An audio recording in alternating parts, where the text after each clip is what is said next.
Goeienaand en baie welkom by Vanaand se Woord. Hy is ingeskakel op die Huis van Wonderwerke se bladsy en dit is donderdag aand net na 6. Ons het 'n lekker somersdag gehad, lekker warm dag gehad, maar ek sien die weervoorspelling voorspel klomp reën reg oor die land oralster.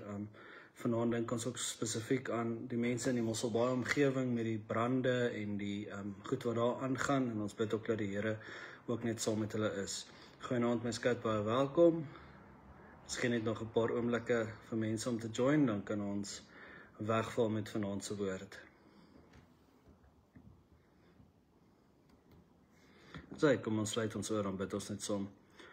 Aba Vader, dankie vir die geleentheid en die voorreg wat ons het vanaand net om te kan stil word voor U, Vader, en dankie Here vir wie U is, en dankie dat ons U kan erken as God en Koning in ons lewens, Here. Dankie vir die woord wat U vanaand met ons wil deel, Vader, en dankie Here dat U ook 'n stukkie van die Vaderhart vanaand in en deur die Heilige Gees met elkeen van ons deel, Vader. Dankie vir U kosbare saad wat U saai, Vader. Ek bid dat dit op vrugbare grond sal val, Here, en dat U self sal water gee en dat U self op die regte tyd hierdie saad sal laat opkom in Jesus naam. Amen. Amen. Goeienaand Wiandi, goeienaand aan die Sharon en aan Piet, goeienaand Francisca, baie welkom. Goeienaand Lynn, baie welkom. So, as ons wegval met Vanaand se Woord, wil ek die volgende stelling maak en ek wil sê, God se genade is baie groter en dat hardloop baie vinniger as my en jou weghardloop. En spesifiek vanaand gaan ons 'n bietjie kyk na Jona en die storie van Jona is een wat ons goed ken. As ek dink aan Jona, dan dink ek altyd aan 'n kinderbybel wat ek gehad het en hierdie groot vis met hierdie groot mond en hierdie man wat binne in die vis se mond sit. En dit is werklik wat gebeur het en ook die Bybel vertel ons van Jona en die gebeure. Dit vertel ons van 'n profeet of 'n man, 'n skip, 'n storm en 'n groot vis. Maar die realiteit is, as ek en jy mooi kyk vanaand, is die storie van Jona baie nader aan ons elkeen se eie storie, as dit ons dalk self wil erken. Want God het vir Jona geroep in Jona 1 vers 1 tot 2. Die woord sê, maak jou klaar, gaan na die groot stad Ninive toe en waarsku hulle. Nou die Amplified sê, die opskrif staan, Jonah's disobedience.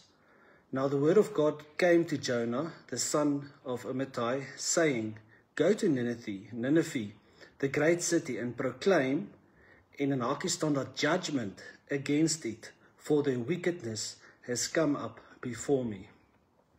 Maar wat doen Jona? Jona doen presies die teenoorgestelde. Hy staan nie op om gehoorsaam te wees nie, maar hy staan op om weg te hardloop. Hy gaan Tarsus toe, so ver as moontlik, van daar waar God hom wou gestuur het. Nou, 'n paar interessante feite is, Jona is die enigste bekende en opgetekende profeet wat probeer vlug het van 'n goddelike sending of 'n goddelike mission wat die Here gegee het. En die stad Ninive was die magnifieke hoofstad van die Assiriese ryk.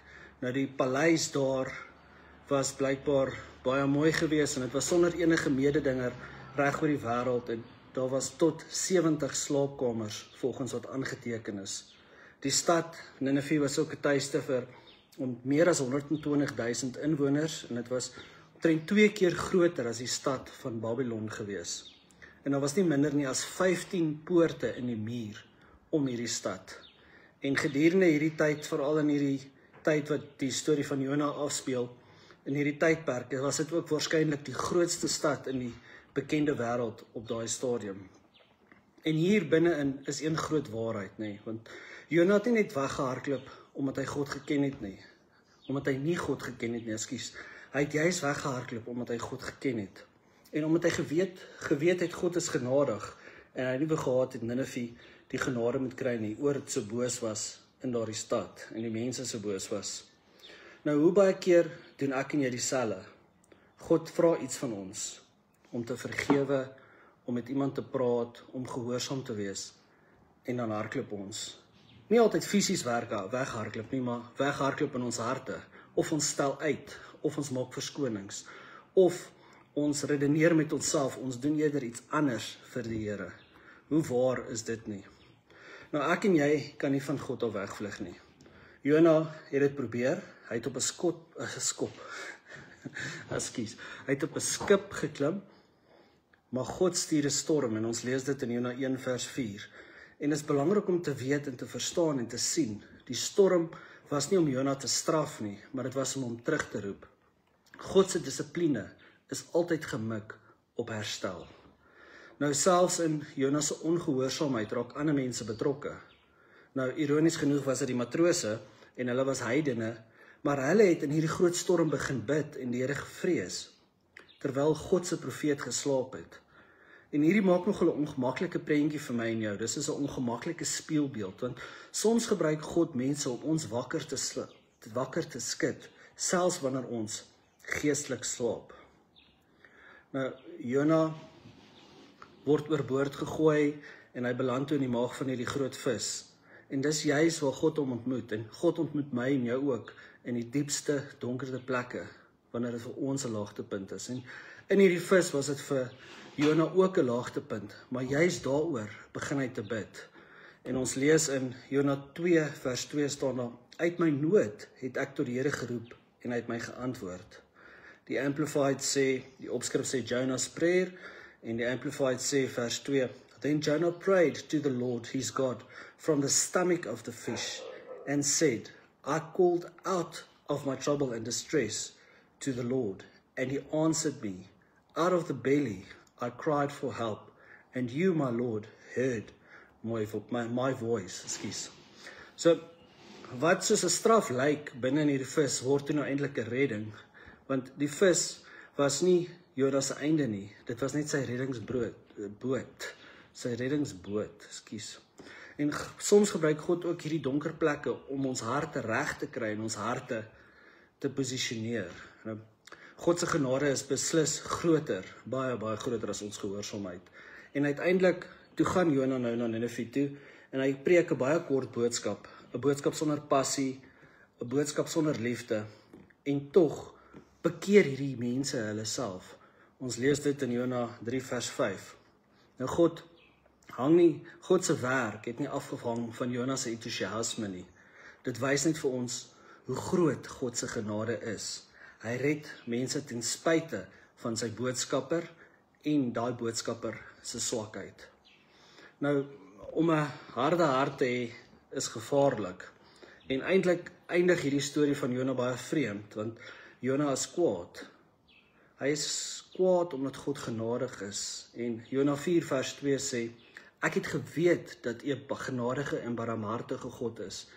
Die Amplified sê, he prayed to the Lord and said, O Lord, is this not what I said when I was still in my country? This is why I ran to Tarshish, because I knew you are a gracious and compassionate God, slow to anger, great in loving kindness, and when sinners turn to you, you revoke the sentence of disaster against them. En enigste afleiding wat ons hieruit kon maak is dat Jona eintlik baie meer bekommerd was oor sy eie gemak en sy regverdigheid as oor hierdie mense van Ninive se redding.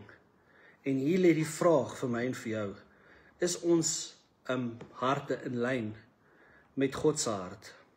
Die boek van Jona gaan nie net oor 'n groot vis nie. Dit gaan oor 'n groot God. 'n God wat mense liefhet, selfs wanneer ons dit moeilik vind om hulle lief te hê. Nou as jy vandag besig is om weg te hardloop, God roep jou terug. As jy vandag in 'n spreekwoordelike vis sit, God hoor jou gebed. En as jy vandag sukkel met genade, God wil jou ou hart hervorm tot sy hart. God se genade is groter as my en jou weghardloop. En mag ons elkeen besef dat wanneer ons in hierdie situasie ooit mag wees, dat hy oral is, dat hy om ons is, en wanneer hy ons geroep het vir 'n taak, dat ons dit ywerig en doelgerig sal doen, nie weg te hardloop omdat ons of nie lus is nie, of omdat ons kwaad is vir daai mense nie, maar mag ons regtig fokus op die taak wat hy vir ons gegee het, sodat ons kan fokus op ons verhouding met hom. Amen. Kom ons sluit ons oë.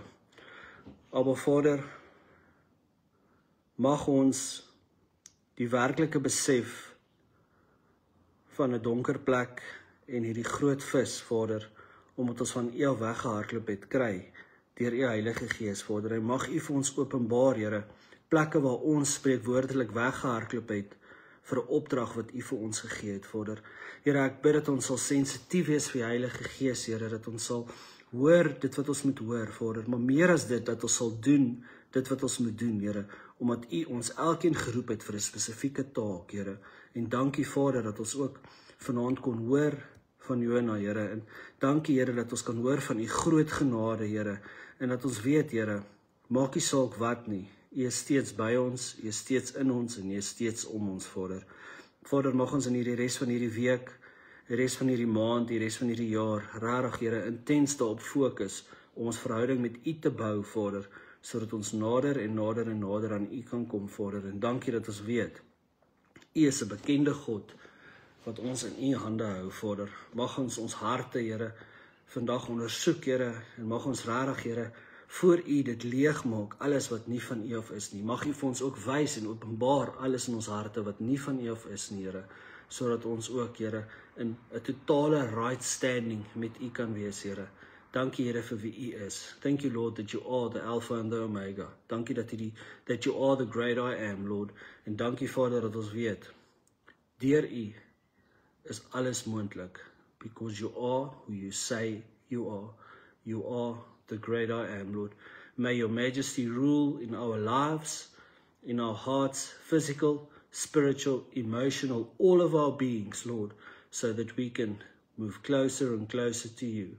And Lord, we vow that all the glory, all the honor, and all the praise that we may ever accumulate in our lives be directly reflected onto you, because it's all about you, Jesus.